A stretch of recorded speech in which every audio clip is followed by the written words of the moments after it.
Bem, pessoal, vamos de BTC no fim de tarde desse domingo, 17 de março. Agora na Espanha, 20 horas e 48 minutos. No Brasil, 16 e 48 da tarde.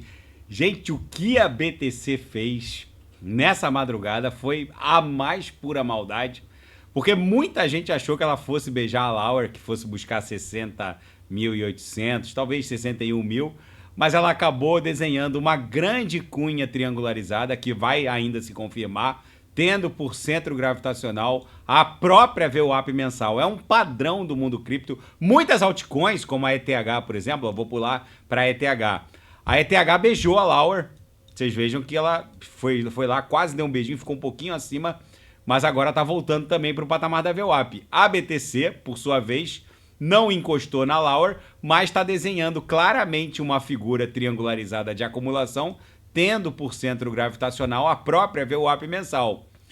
Tudo vai depender da abertura dos futuros asiáticos daqui a pouco, se o DXY efetivamente tombar, e deve tombar, já que o Banco Central do Japão vai aumentar a taxa básica de juros de curto prazo num movimento inédito de 38 anos, que ostentava uma taxa básica de juros de curto prazo num patamar negativado, num movimento inédito dentro dos últimos 38 anos, ou seja, o centro gravitacional das divisas do mundo desenvolvido vai sofrer uma verdadeira alteração do seu eixo gravitacional. É bem provável que o DXY tombe como uma jaca em direção a 100, podendo até romper de forma descendente essa acumulação triangularizada e escapulindo para baixo dessa cunha. Se isso acontecer, não preciso nem falar, né? A BTC explode para 100 mil dólares num pump espasmódico.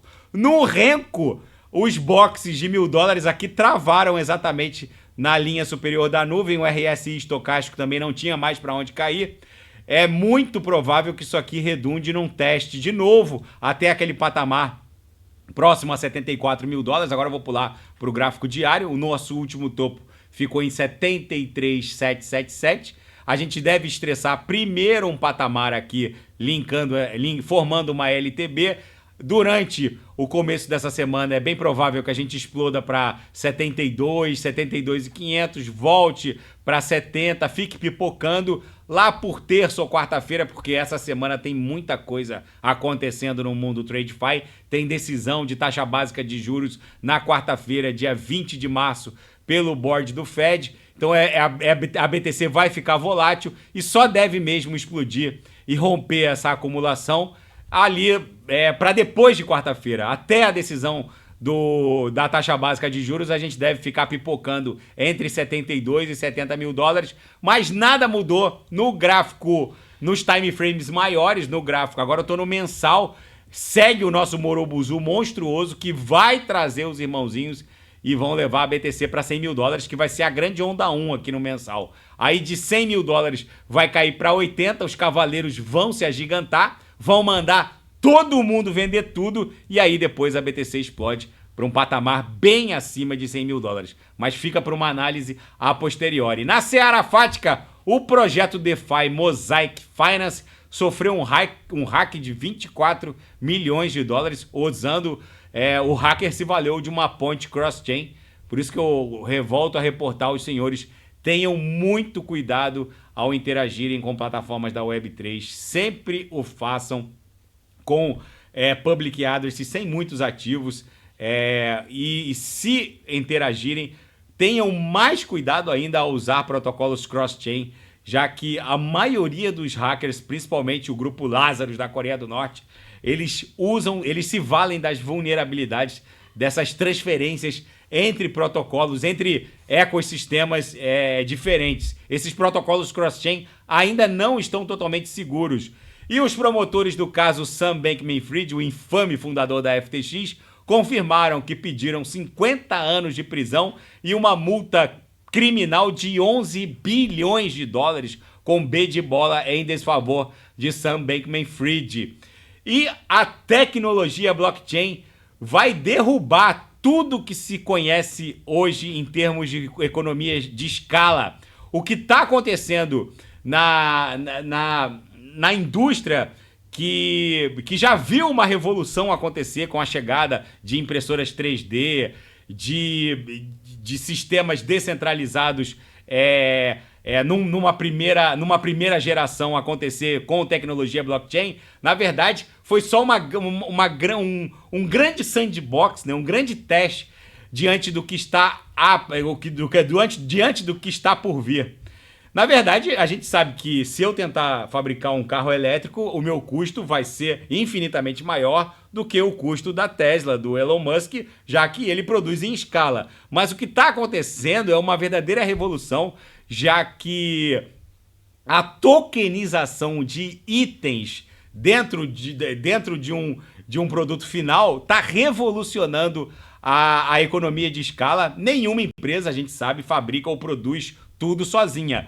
Todos os negócios, na verdade, são um grande jogo de coordenação entre empresas que produzem serviços e insumos até se chegar ao produto final. Coordenar todos esses parceiros ficou muito mais fácil depois do advento da impressora 3D, mas a revolução não parou aí. Na verdade, a tecnologia blockchain ela está promovendo um reset nessa indústria. O que está acontecendo em termos de tokenização de insumos, que por sua vez estão garantindo com que pequenos negócios ou pequenos produtores possam produzir com o mesmo nível e com o mesmo custo de grandes produtores, está equalizando o jogo. Na verdade, o nível de descentralização da produção de bens e serviços está encontrando na tecnologia blockchain uma verdadeira equalização do jogo. É uma verdadeira revolução o que está acontecendo. Não subestimem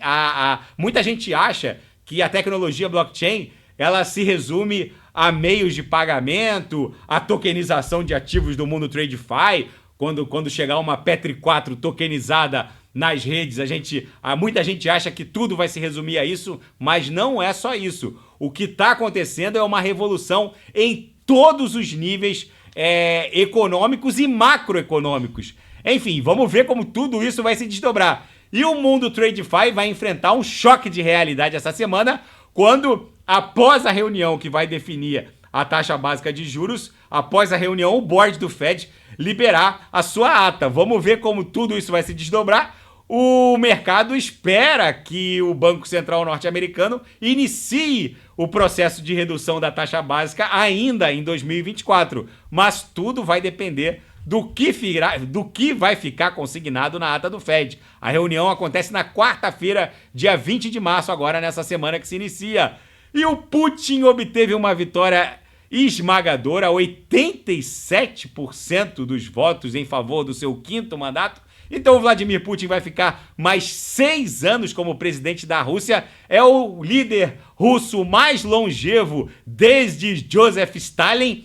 E analistas militares e diplomatas e outros analistas geopolíticos dão conta de que a guerra russo-ucraniana vai recrudescer, principalmente porque após essa vitória, em que basicamente não havia oposição entre os concorrentes, o Vladimir Putin deve impor ainda mais impor uma campanha militar rumo à vitória nessa guerra russo-ucraniana de forma ainda mais contundente. Basicamente não há mais oposição na Rússia. Enfim, vamos ver como isso também vai se desdobrar. E o Benjamin Netanyahu diz que vai continuar com seu plano de ataque terrestre à Rafah.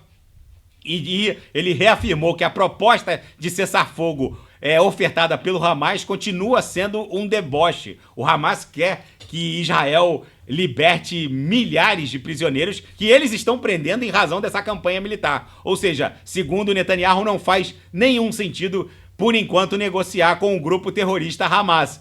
Enfim, gente, a BTC nesse cenário apocalíptico, Mad Max, segue acumulando. Na minha leitura, isso aqui vai redundar numa grande cunha. A gente deve estressar o patamar de 72, depois cair para 70, e quando sair a definição da taxa básica de juros na próxima semana, isso aqui fatalmente vai explodir para 100 mil dólares. Tá bom, gente? Se nada fugir do script, eu volto amanhã para analisar a própria BTC. Fiquem com Deus, e quem quiser sugerir é só colocar nas mensagens abaixo.